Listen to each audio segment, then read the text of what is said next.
और मुझे कट्टर घोषित कर दिया जाएगा, मुझे सांप्रदायिक घोषित कर दिया जाएगा। क्योंकि इस देश की दिक्कत यह है कि जो हिंदू हित की बात करे वो सांप्रदायिक, और जो मुसलमानों के तुष्टीकरण के लिए तुला हो, नियम कायदों को ठेंगा दिखाए, वो धर्मनिरपेक्ष। Pathak ji, final comment please.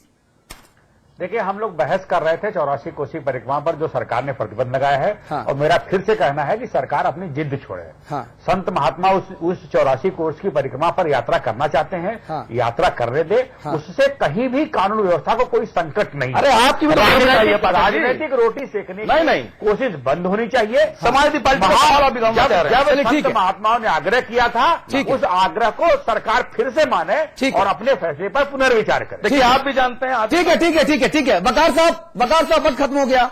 मैं सिर्फ एक चीज और वकार साहब, वक्त खत्म हो गया। सिर्फ एक चीज और कहना चाहता हूं। आपसी सौहार्द को बढ़ाने का एक और फॉर्मूला, एक और रास्ता मैं दिखाना चाहता हूं। जिस तरह से महाकुंभ का आयोजन इलाहाबाद में हुआ, उस कुंभ के आयोजन की कमान आजम खान साहब के हाथों में दी गई। मैं बहुत एहतराम करता हूं उनको साधुवाद देता हूं कि उन्होंने अच्छा काम किया। एक आधी दुर्घटना हुई, लेकिन उन्होंने काम अच्छा किया।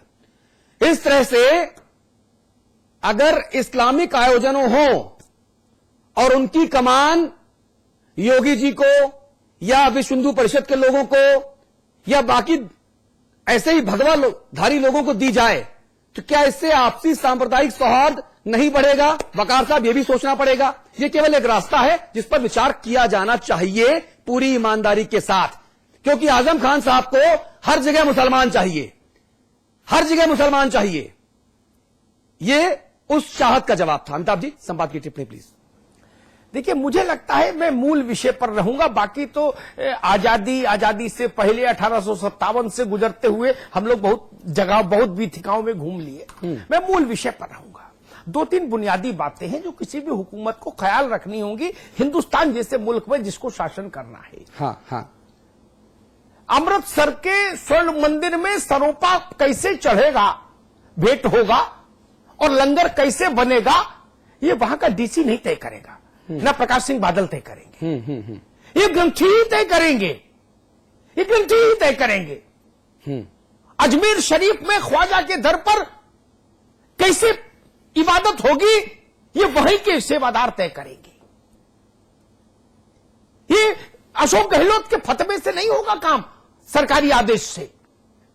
अयोध्या में 12 कोसी हो, 14 कोसी हो, 18 कोसी हो, जिसके पांव में जितने चलने की क्षमता है, अगर कोई ज्यादा चलना चाहे तो ये कौन तय करेगा? अयोध्या का कलेक्टर बताएगा कि नहीं, इससे आगे नहीं जा सकते।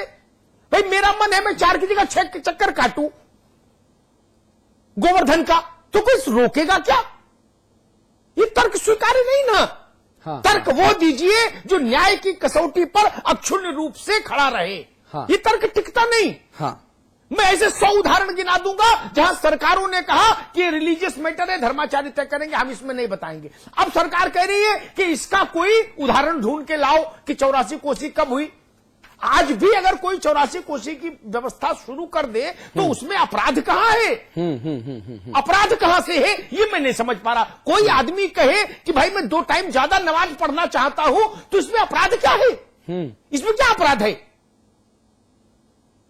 तो अगर मैं ये कहूं कि नहीं साहब, मुझे तो आप सबूत दिखाइए कि 2 बार 3 बार से ज्यादा नमाज या 5 बार से ज्यादा नमाज तो कभी पढ़ी नहीं गई, आप कैसे पढ़ेंगे? किसी ने कहा मैं 4 माला ज्यादा फेरना चाहता हूं, तो उसमें सीजीएम का आदेश चाहिए, उसको कोर्ट का। अजब तर्क है भाई। ठीक बात है। और अयोध्या में उत्तर प्रदेश सरकार के प्रमुख सचिव गृह और डीजी पुलिस मुखिया नागर, इन 2 लोगों ने जो बात कही, जिलानी साहब ने कहा कि मैंने आदेश नहीं देखा, उन 2 लोगों ने जो बात कही मैं उसी को सरकार का वर्जन मानता हूं। चूंकि मुख्यमंत्री जी ने आज कहा कि मैं कुछ नहीं बोलूंगा, जो बोलना था श्रीवास्तव और नागर बोल चुके। उन्होंने कहा कि सुप्रीम कोर्ट ने चूंकि वहां किसी भी नई परंपरा के लिए मनाही की है और कहा है कि यथास्थिति कायम रहे, इसलिए इसकी अनुमति नहीं दी जाएगी। अब फिर वही मैं बुनियादी सवाल पर ले जाके इस चर्चा को समाप्त करूंगा। मेरे दोस्त, सुप्रीम कोर्ट ने उस विवादित भूखंड पर स्थित रामलला के अस्थायी मंदिर में कोई छेड़छाड़ को निषेध किया है। वहां कोई नई परंपरा, पूजा अर्चन, तिलक, रोली, वस्त्र स्नान की नहीं हो सकती जो पहले से मान्य नहीं है। सुप्रीम कोर्ट का यह आदेश है। सुप्रीम कोर्ट का आदेश ये नहीं कि गोंडा में यात्रा नहीं हो सकती, पटरौना में नहीं हो सकती, बस्ती में नहीं हो सकती, ये आदेश नहीं है। हाँ हाँ। फिर तो ये आदेश ले जाके गोरखनाथ मंदिर तक चला जाएगा और बनारस से लेके मथुरा तक के पूरे दुनिया में लागू हो जाएगा।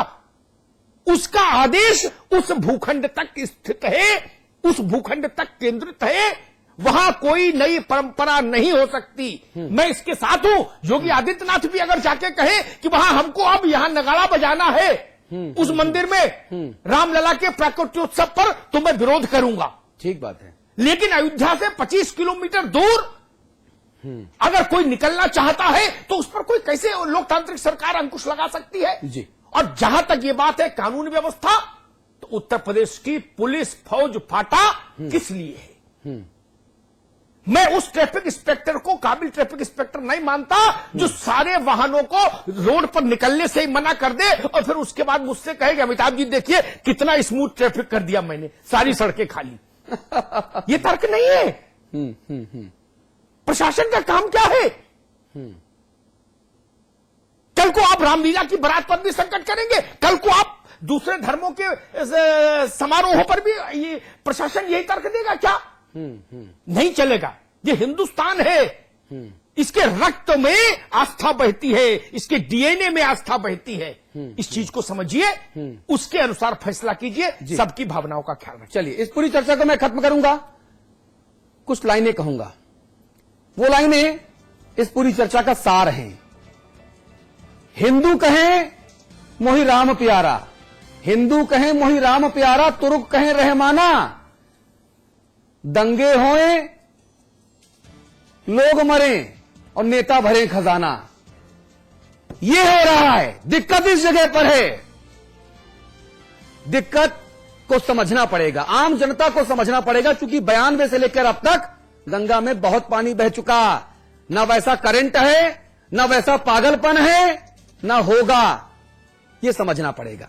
राजनेताओं को ऐसी साजिश ना करनी चाहिए, ना सोचना चाहिए। दोनों तरफ से, तीनों चारों तरफ से, किसी भी तरफ से नहीं, पूरी ईमानदारी से अदालत के फैसले का इंतजार करना चाहिए। चुनाव हो, चुनाव के बाद की बात हो, ऐसी किसी भी कोशिश का हम प्रतिकार करते हैं, करते रहेंगे। लेकिन आस्था के तहत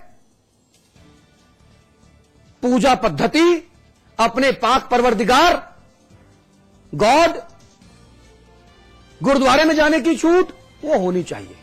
जैसा अमिताभ जी ने कहा, आस्था हमारे क्रोमोसोम्स पैटर्न में है, हमारे डीएनए में है, हमारे खून में बहता है। उस आस्था को आप खंडित ना करें तो ही बेहतर। बहुत बहुत शुक्रिया आप सभी का। आपके अपने चैनल समाचार प्लस पर खबरों का सिलसिला जारी है। नमस्कार।